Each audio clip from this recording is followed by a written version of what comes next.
Hello ಬಾಯ್, single ಆಗಿರತಕ್ಕಂಥ ಹುಡುಗರಿಗೆ ನಮ್ಮ ಚಾನಲ್ಗೆ ಸ್ವಾಗತ. ಸ್ನೇಹಿತರೆ, ಆರ್ ತನ್ಮಯಿ 24ರ ವಯಸ್ಸು, ಬರೀ 24 ವಯಸ್ಸು, ಒಂದು ಮ್ಯಾರೇಜ್ ಆಗಬೇಕು ಸರ್ ಅಂತ ಮಾಹಿತಿ ಕಳಿಸಿದ್ದಾರೆ. ಇದೇ ರೀತಿ ನಿಮಗೂ ಕೂಡ ಮದುವೆ ಆಗೋದಕ್ಕೆ ಹೆಣ್ಣು ಸಿಗ್ತಾ ಇಲ್ವಾ?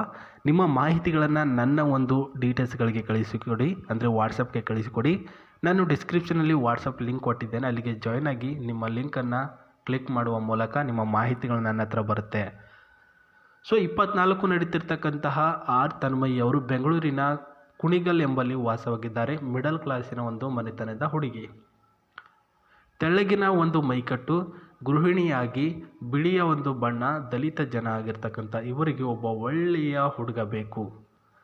ಕುಟುಂಬದಲ್ಲಿ ನಾವು ಎಲ್ಲರೂ ಕೂಡ ಪ್ರಸ್ತುತ ಒಟ್ಟಿಗೆ ಇದ್ದು, ತಂದೆಗೆ ನಾನು ಒಬ್ಬಳೇ ಮಗಳು, ಒಬ್ಬ ಅಣ್ಣ ಇದ್ದಾನೆ, ಅವನ ಹೆಸರು ಪ್ರಜ್ವಲ್ ಅಂತ. ಸದ್ಯಕ್ಕೆ ಅವನು ಇಂಜಿನಿಯರಿಂಗ್ ಓದ್ತಾ ಇದ್ದಾನೆ, ಅದಾಗುತ್ತೋ ಇಲ್ವೋ ಗೊತ್ತಿಲ್ಲ, ನನ್ನ ಮಗನ ಮೇಲೆ ನನಗೆ ನಂಬಿಕೆನೇ ಇಲ್ಲ ಅಂತ ಹೇಳಿದ್ದಾರೆ.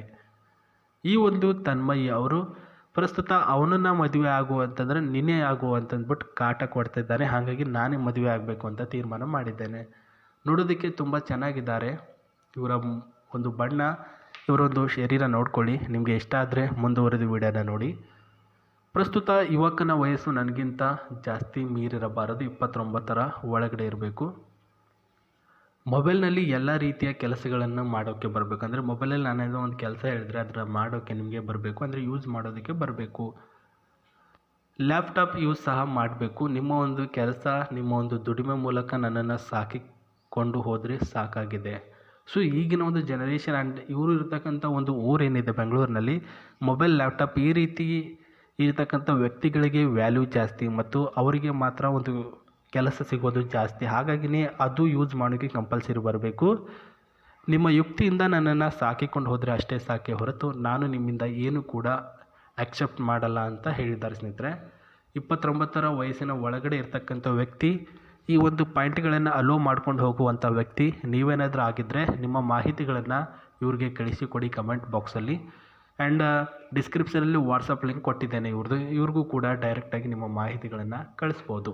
ಸೊ ಫೋಟೋ ನೋಡಿದ್ರೆ ಇನ್ನು ಇವರ ಆಸ್ತಿ ವಿವರಣೆ ಜೊತೆಗೆ ಹುಡುಗನಲ್ಲಿ ಇರಬೇಕಾಗಿರ್ತಕ್ಕಂಥ ಇನ್ನೆರಡು ಕ್ವಾಲಿಫಿಕೇಷನ್ ನೋಡೋಣ.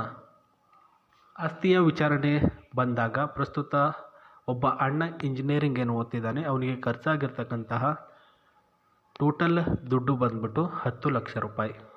ಒಬ್ಬರು ಯಾರಾದರೂ ಒಂದು ಜಾಬ್ ಮಾಡ್ತಾರೆ ಅಂತಂದರೆ ಅದಕ್ಕೆ ಇದಕ್ಕೆ ಅಡ್ಮಿಷನ್ಗೆ ಅಂತಂದ್ಬಿಟ್ಟು ಸುಮಾರು ಖರ್ಚಾಗುತ್ತೆ. ಅದರಲ್ಲಿ ಇವರು ಖರ್ಚು ಮಾಡಿದ್ದು 10 ಲಕ್ಷ ರೂಪಾಯಿ.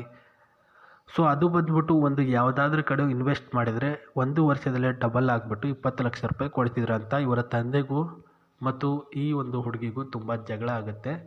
ಯಾಕಂದರೆ ಅವನು ಪ್ರಸ್ತುತ ಅಲ್ಲಿ ಹೋಗಿ ಜಾಬ್ ಮಾಡ್ತಾನೋ ಇಲ್ವೋ ಗೊತ್ತಿಲ್ಲ, ಹುಡುಗಿಯರ ಜೊತೆ ಫ್ಲರ್ಟ್ ಮಾಡೋದು ಅಂತ ಜಾಸ್ತಿ ಅಂತೆ ಅವನು.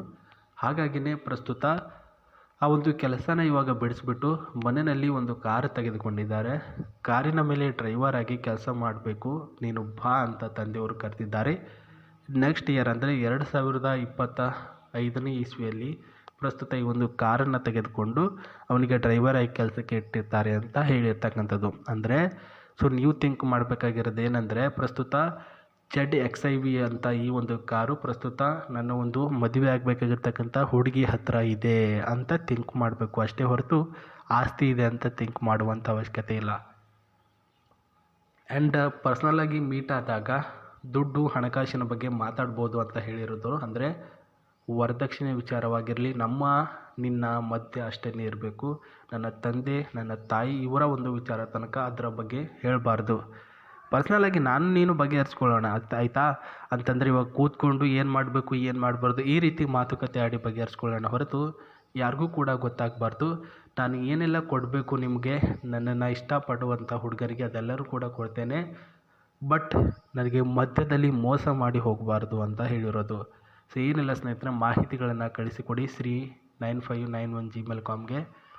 ಪ್ರತಿಯೊಂದನ್ನು ಚೆಕ್ ಮಾಡ್ತಾರೆ, ಖುದ್ದಾಗಿ ಎಲ್ಲನೂ ಕರೆಕ್ಟ್ ಇದ್ದರೆ ಓಕೆ ನಾನು ನಿಮಗೆ ಭೇಟಿ ಆಗಬೇಕು ಅಂತ ಕರೆಸ್ಕೊಳ್ತಾರೆ.